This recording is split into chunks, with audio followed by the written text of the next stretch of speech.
हाँ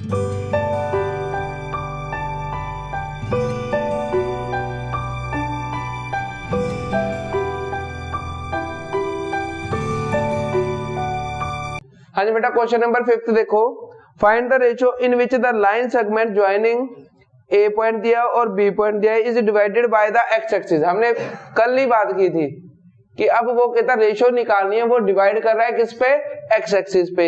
x axis पे अगर डिवाइड कर रहा है तो वाई की वैल्यू क्या होगी, very good. So question number, अब आप लोगों को 2 पॉइंट दिए हुए A and B. A point क्या दिया हुआ है आप लोगों को, 1, और बी क्या है, -4,5। अब रेशियो आप लोगों को उन्होंने दी हुई है और कहा है कि वो डिवाइड कर रहा है किस पे, एक्स एक्सिस पे। एक्स एक्सिस पे डिवाइड कर रहा है तो दैट मींस वाई की वैल्यू क्या होगी, एक्स की वैल्यू हमने निकाल लेनी है, वाई की वैल्यू देखते हैं। डन। उन्होंने पूछा है फाइंड द कोऑर्डिनेट्स आल्सो, मैं बता रहा हूं। अब उन्होंने ये कहा कि ए और बी पॉइंट दिए हुए हैं, रेशियो हमें निकालनी है। जो ये वाले पॉइंट्स हैं वो लाई कर रहे हैं एक्स एक्सिस पे। एक्स एक्सिस पे अगर लाई करेंगे तो वाई की वैल्यू क्या होगी, वहां पे 0 होगी। तो एक्स की कुछ तो वैल्यू होगी, वो एक्स की वैल्यू भी निकालनी है। पहले तो निकालनी है हमने रेशियो, फिर उसके बाद हमने वो एक्स की वैल्यू भी निकालनी है, क्योंकि उन्होंने पूछा फाइंड देयर कोऑर्डिनेट्स। डन। सबसे पहले हम क्या करेंगे बेटा, सेक्शन फॉर्मूला लगाएंगे। वो आप लोगों को पता है section formula, mx2 plus nx1 upon m+1, और y के लिए my2 plus ny1 upon m+n। Very good. So यही वाला फॉर्मूला मैं डायरेक्ट अप्लाई कर रहा हूं, ध्यान दो। k को -4 से और 1 को 1 से। सो x के लिए निकाला माइनस का 4k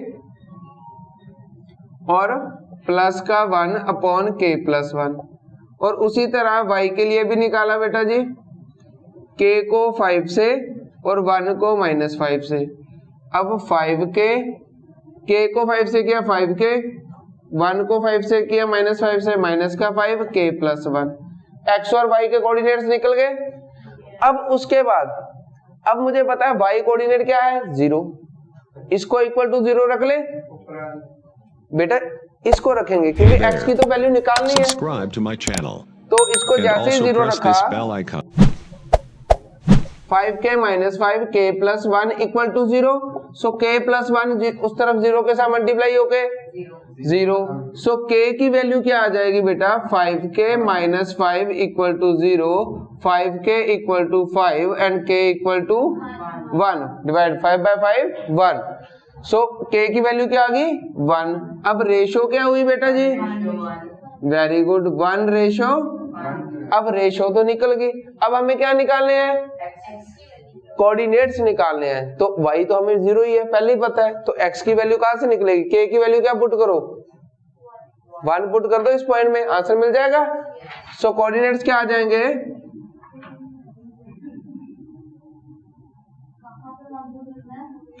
x के कोऑर्डिनेट पे x क्या है हमारा, यही वाला, माइनस का 4k प्लस 1 k+1। अब मैंने 1 पुट किया, जैसे ही 1 पुट किया -4 इंटू 1 + 1 1 + 1। सो आंसर क्या आ गया, x इक्वल टू -3/2। अब x का कोऑर्डिनेट क्या आया, -3/2 और y क्या है, 0। आंसर है। समझ आया बेटा जी, किसी को कोई डाउट, करो नोट। हाँ जी बेटा, क्वेश्चन नंबर 6 देखो।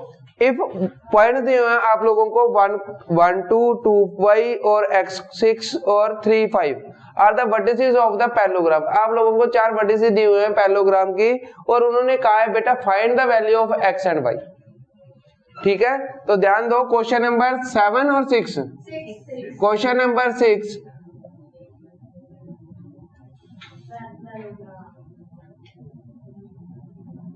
A B C and D। अब आप लोगों को बेटा चारों वर्टिसेस दी हुई है। तो first A vertices, first vertices क्या है बेटा, पॉइंट 1, और 2, y, ओके 4, y, x, 6, 3, 5। अब उन्होंने कहा है बेटा जी x और y की वैल्यू निकालनी। किसकी वैल्यू निकालनी है? अब आप लोगों को एक चीज पता है, अगर पैरेललोग्राम है तो दैट मींस उसके डायगोनल्स क्या होते हैं? डायगोनल्स होते हैं इक्वल।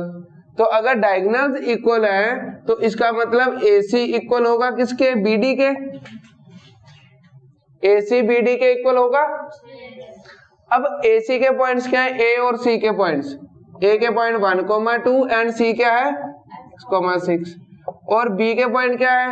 4,5 and done. अब बेटा जी ध्यान दो, क्या कर सकते हैं पहले तो आप लोग बताओ, फिर उसके बाद में डिस्कस करते हैं। पहले बताओ 1 by 1। सबसे पहले अच्छा स्वस्तिका कहती है डिस्टेंस फॉर्मूला। डिस्टेंस फॉर्मूला लगाओगे तो कैसे सॉल्व होगा?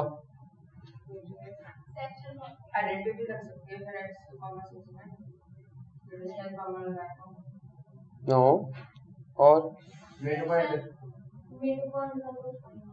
Mid point is the correct answer. Mid point formula वो कैसे लगेगा ध्यान दो। मिड पॉइंट फॉर्मूला अब देखो कैसे, x1 प्लस x2 अपॉन 2, इस पे mid point 1 plus x/2 comma y के लिए 2 प्लस 6/2, ये हो गए AC के पॉइंट्स। उसी तरह BD के point 4 plus 3/2 comma 5 plus, very good. अब ध्यान दो सभी इस तरह, स्टॉप राइटिंग। x वाले को x के को रख देना है, y वाले को y के को रख देना है, x और y की वैल्यू मिल जाएगी क्योंकि डायगोनल्स क्या थे? इक्वल। अगर डायगोनल्स इक्वल है तो इसका मतलब x और x भी तो इक्वल होंगे। तो इसका मतलब क्या हुआ कि 1 प्लस x/2 इक्वल है किसके? 7/2 के। प्लस कर लो बेटा जी, सेम एज इट इज नहीं छोड़ना। 4 प्लस 3 क्या हो गया? 7। 7/2 तो 2 से 2 कट गया, प्लस का 1 उस तरफ जाके, सो x की वैल्यू, वेरी गुड। अब y के लिए 6 प्लस 2 कितना हुआ? 8/2 इक्वल है किसके? 5 प्लस y/2 से 2 कट गया, प्लस का 5 उस तरफ जाके, और y की वैल्यू 3। सो x की वैल्यू क्या आ गई बेटा? 6 और y की वैल्यू क्या आई? 3। डन। Any doubt?